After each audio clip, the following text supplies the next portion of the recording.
Good evening, everyone. I'm Akush Lopinder. It's good having you back with us. The Free National Movement's Pine Ridge Constituency Association wants their Member of Parliament, Frederick McAlpine, gone. And while some may reason it's a blow that may weaken the governing party's chances at the polls come 2022, Deputy Prime Minister and fellow Grand Bahama MP Peter Turnquest isn't at all convinced. This makes us stronger, as a matter of fact. We are a democratic organization. The constituents are the ultimate deciders of who represent them, who they want to represent them, and that process works its way up and through the party. And again, we are committed to democracy and to ensuring that the person that is selected in any constituency to represent the people actually do represent the people. Now, Mr. McAlpine has held nothing back since becoming an F&M MP, even if this meant speaking out against his own party. He was one of few F&M MPs who openly rejected the 60% increase in value-added tax from 7.5% to 12%. Mr. McAlpine was subsequently removed as chairman of the Hotel Corporation. He was equally vocal about the role sitting cabinet ministers Marvin Dames and Dwayne Sands played in the extortion and bribery case of former Public Hospitals Authority Chairman Frank Smith and controversy surrounding General Post Office's relocation to the town center mall, whose part owner was at the time a sitting cabinet minister.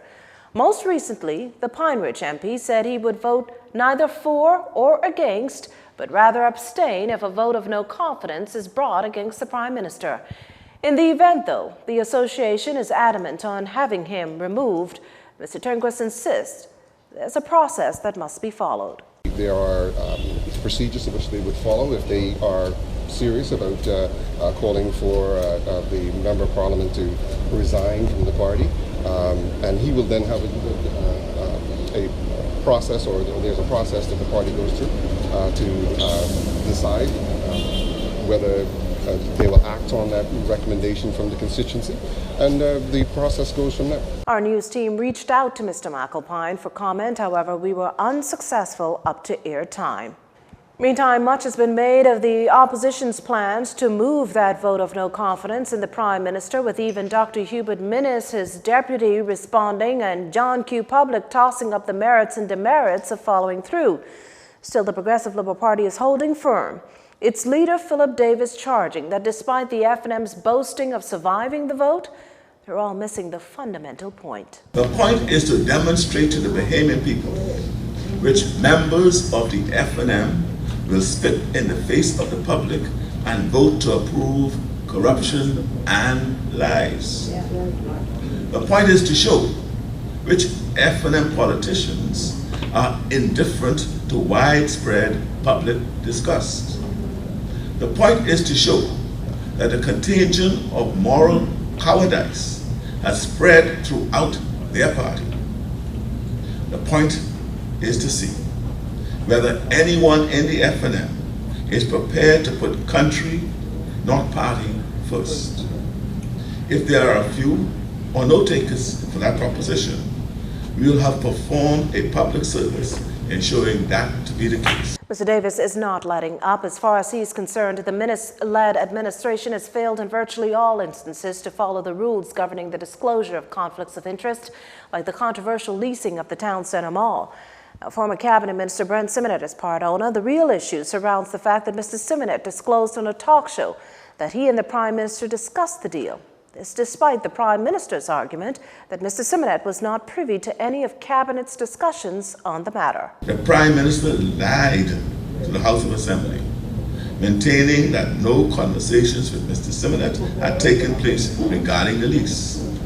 Mr. Simonet himself has admitted that they did indeed discuss the lease in an early morning conversation. The House resolution meant to absolve Mr. Simonet of any wrongdoing contradicted Mr. Simonet's account of the process, effectively creating, in our view, a constitutional crisis for the government. Let then the F&Ms vote and admit by supporting this corruption that it is not the people's time. Mr. Davis says the FNM's propaganda line has become a bitter pill to swallow and kind of a cruel joke in the country. Meantime, Exuma and Ragged Island MP Chester Cooper expressing shock and dismay that school repairs on that island have yet to begin. This having toured schools in Black Point, Mount Thompson, The Forest, and Ellen Coakley High School, all of which he said are desperately in need of repairs that have not started. Mr. Cooper says he's confirmed with several contractors that though they have signed contracts, the government has not yet sent mobilization money or any funding for the work. Last week, Education Minister Jeffrey Lloyd toured several public schools here in New Providence undergoing repairs and promised that they'd be ready for the upcoming school year. However, Mr. Cooper said it is ridiculous that the government has yet to disburse the needed funds for school repairs after announcing that they would be ready. This level of neglect, he says, is alarming. Thousands of Bahamas Power and Light consumers left frustrated over the Emancipation Day holiday weekend as load shedding intensified. Clearly annoyed, some Bahamians complained they were not properly notified prior to the power outages. Well, our news team reached out to Bahamas Electrical Workers Union President Paul Maynard, who said 3 generators were down, causing the company to increase and intensify its load shedding. They up number 5, G number 5, G number 7, and G number 10 are out. That's 60 megawatts. Plus, they're back home messing the time around. You know, they ain't providing what they're supposed to provide. So that's why we had to do a lot of load shedding this weekend. It's simple as that. But I understand G number 5 out for a month or 2. I mean, you know, it ain't no point lying to the public. You just got to talk to the managers and let them know what the time is, what they're working with.